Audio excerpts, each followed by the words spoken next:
I bought the place in the summer of 1965 because it was beautiful.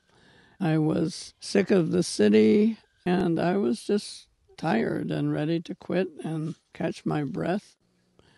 I was working in Manhattan as a researcher for Time magazine, and later I went to work for the consumer economics journalist Sylvia Porter.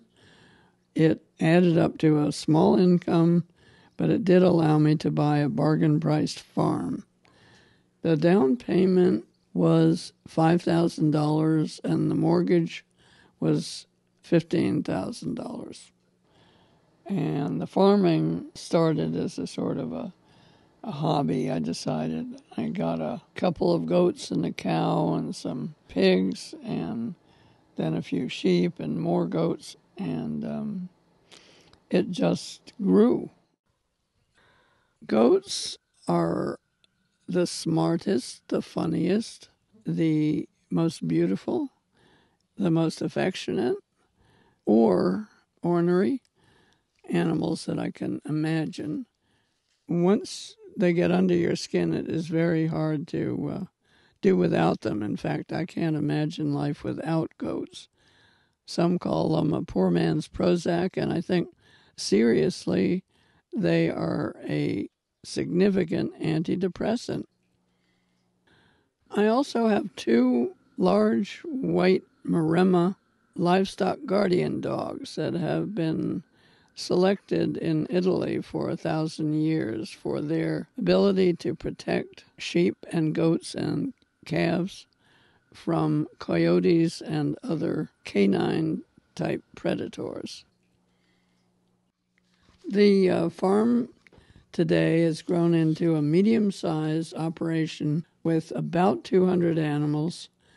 We sell manure, hay, some produce, but primarily humanely raised meat from free-range animals, sheep, goats, cows, and it is sold through a co-op that I founded a few years ago called Fancy Meats from Vermont. I've been worried about the financial sustainability of my farm and everybody else's since I began. It's been a struggle from day one to make ends meet, to find enough money to keep the barn from falling down at the same time as you're buying feed for the animals. Everybody is struggling. They have to learn how to live lean on all fronts. You do not throw anything away. You do not waste. You underpay worthy helpers. You've got to find people who are dedicated and skilled, so you don't do it for a profit. There used to be probably a dozen dairy farms within, say, 10 miles of my farm. They have all disappeared.